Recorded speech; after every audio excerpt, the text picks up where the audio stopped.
ابن سعد نے لکھا ہے کہ احد کے میدان میں نا جب حضرت امیر حمزہ شہید ہو گئے، کان کاٹ دیے گئے، آنکھیں نکال دی گئیں، وجود کے ٹکڑے ٹکڑے ہو گئے، تو یہ نبی کریم علیہ السلام کے صرف چچے نہیں تھے، حضور کے گہرے دوست بھی تھے۔ 6 مہینے عمر کا فرق تھا، اکٹھے سارا بچپن مبارک گزرا تھا۔ میرے رسول کریم علیہ السلام کے چچا جب اس طرح شہید کیے گئے نا، تو حضرت صفیہ حضرت امیر حمزہ کی سگی بہن دور سے دیکھنے کے لیے دوڑی، تو نبی کریم نے حضرت زبیر سے کہا، ان کے بیٹے سے، فرمایا یہ بہن ہے، اس سے دیکھا نہیں جائے گا، یہ نصیبوں والیاں نہیں دیکھ سکتی اپنے بھائیوں کی تکلیف، تو تو جا کے نا اسے روک دے، کسی طریقے سے ماں کو منا، حضرت امیر حمزہ کا چہرہ نہ دیکھے، یہ بڑا پیار کرتی ہے بھائی سے، اس کے لیے تھوڑا مشکل ہو جائے گا۔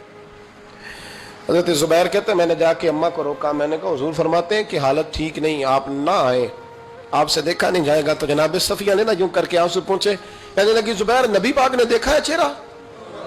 کہا دیکھا ہے، تو فرمانے لگی میں ہوں سگی بہن، پر امیر حمزہ سے میں نہیں اتنا پیار کرتی جتنا محمد مصطفیٰ کرتے، انہوں نے دیکھ لیا نا تو بہن بھی دیکھ لے گی۔ جناب صفیہ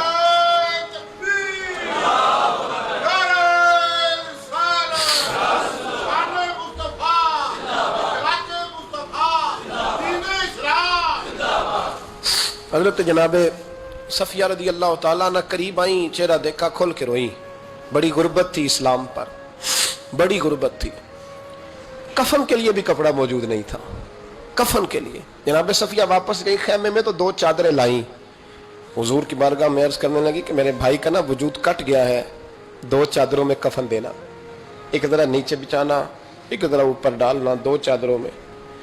اللہ کے محبوب کفن دینے لگے تو حضرت سہیل ایک صحابی تھے، وہ بھی ساتھ، ان کا بھی وجود کٹا ہوا تھا، تو محبوب نہ واپس آ گئے۔ جناب صفیہ کہنے لگی کیا ہوا؟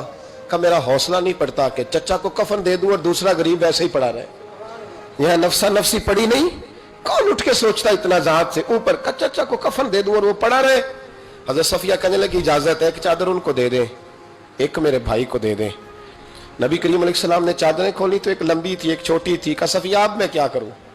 یعنی وہاں جب میت پڑی ہے، جنازہ پڑا ہے، شہادت ہو گئی ہے، وہاں بھی قربانی کا یہ جذبہ، اب میں کیا کروں؟ اب کیا ہوا؟ فرمایا اگر میں بڑی چادر چچا کو دوں تو یہ بھی میرا دل نہیں کرتا کہ میں ان کو بڑی دے دوں اور دوسرے غریب کو چھوٹی دے دوں، اب کیا کریں؟ تو حضرت زبیر بن عوام کہنے لگے مجھے آپ دونوں کا پتہ ہے، اگر آپ کہیں تو میں قرآن اندازی کر دوں۔ یعنی اس وقت جب آنسو بہ رہے ہیں، تڑپ ہے، پھر بھی اتنا حوصلہ نہیں کہ اپنے چچا کو، اپنے بھائی کو تو ڈھانپ دیا جائے اور دوسرے کی میت پڑی رہے۔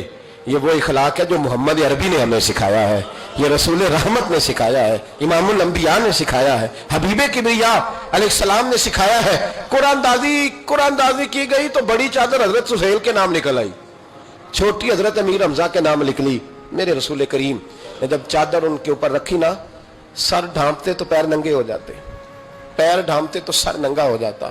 محبوب نے نگاہ اٹھا کے آسمان کی طرف دیکھا تو فرمایا جلدی سے قبر میں رکھ کے قبر بند کرو، مجھے پیغام آیا ہے کہ آپ نہ سر ڈھانپ دے، پیروں پہ گھاس ڈال دیں، قبر بند ہوگی تو اللہ میرے چچا کو جنت کا لباس عطا فرما دے، ڈھانپ دے جلدی سے۔